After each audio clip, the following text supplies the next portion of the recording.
Well, good morning. We're eastward bound now along Highway 20, the North Cascade Highway, and it goes from Cedro Woolley is probably the last sizable outpost of civilization, and this is the Skagit River. You can see it's moving pretty fast, and it's not particularly wide here.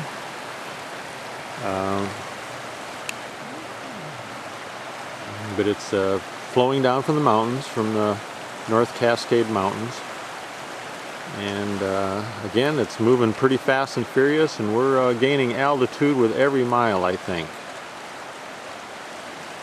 Just a gorgeous day, just the right temperature up here, plenty of sunshine, not a cloud in the sky, and coming back, heading home from the Puget Sound Antique Tractor and Machinery Association show. And my host for the week has been Gonzo 1066, Bob and Karen. Great people, good friends now.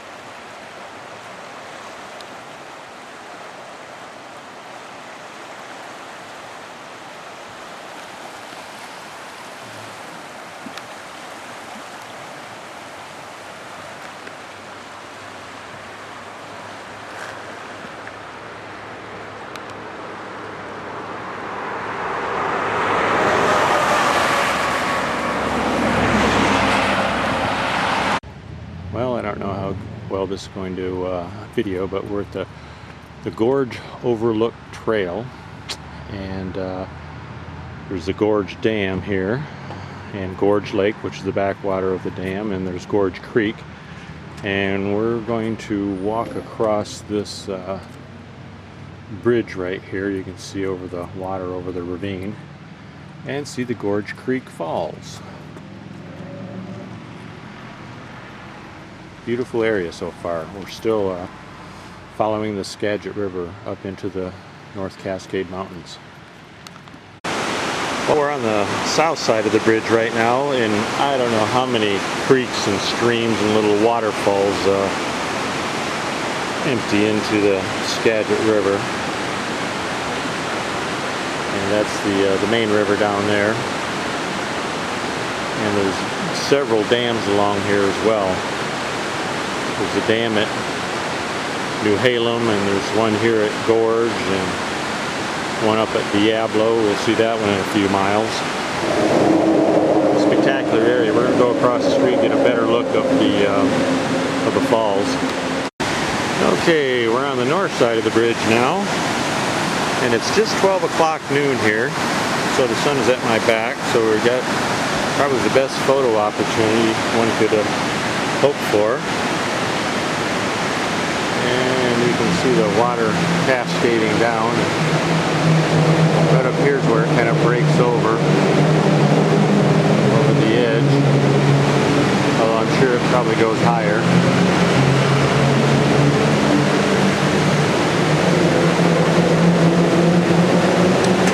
Breathtaking area.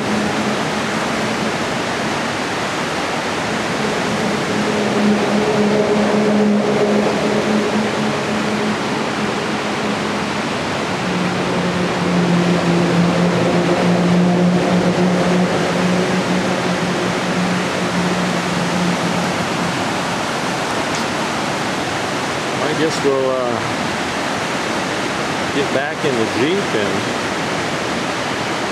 continue our journey east. Okay, here we are at Washington Pass. Not sure how far that goes up, but it goes up quite a ways. We're somewhere in the neighborhood of, I think, 56, 57, 800 feet down here at the pass. And I guess you can see, hopefully we can see, oh yeah, there it is. I don't know if you can make out the vehicles. They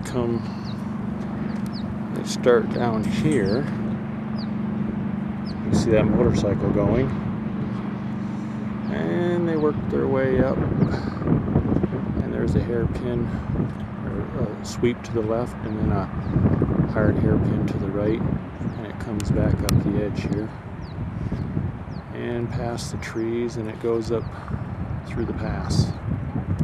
And we're looking west now, and of course if you look back to the east, just gorgeous, impressive. You can hear the water rushing down there someplace under the trees. Further down there, there's a car, you can see them. They look like matchboxes up here. And the highway comes up through the valley. And we're going to go have a look at that here in a minute, if I can hold things a bit steadier. We'll follow the trail along there. And some more overlooks. Beautiful sunny day. Gorgeous sunny day.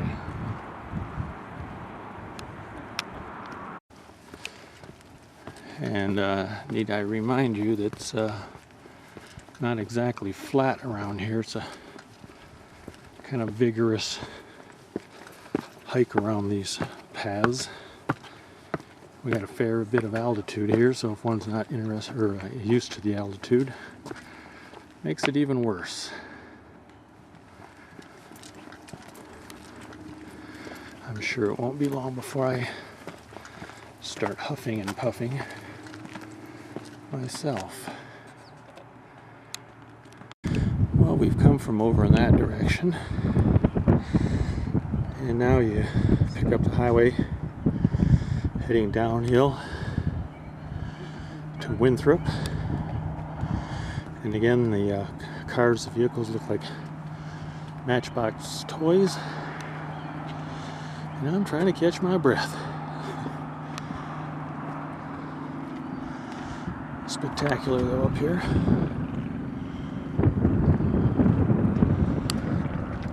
And the majestic Washington Pass.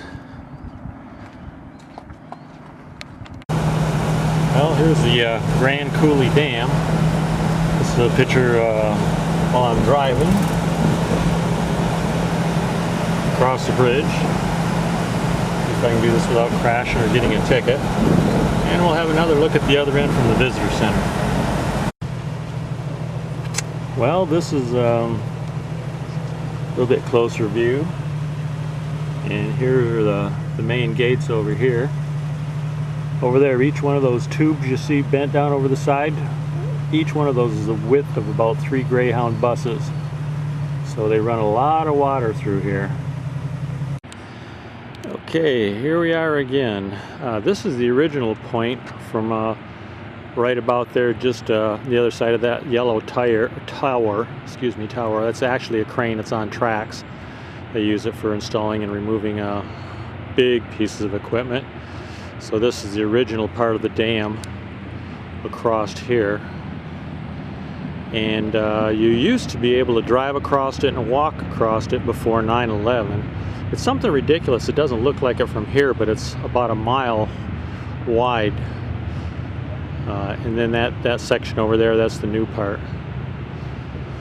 And the behind it is Lake Roosevelt, named after FDR. This was constructed during his administration back during the Depression. And you can see where the water is bubbling up down there, coming through. And in the evening they have a laser light show. They open the floodgates up there a bit, and then they project images on there. It's pretty impressive. And I don't think you can quite see it from here, but there's some big tubes that run up over the top of that bank up there, and it empties into what is called Banks Lake, which is a artificial lake, and it's used to draw for irrigation and what have you. And of course, it's plenty big enough. It's got about 30 miles long. It's used for boating and camping and all sorts of water recreation.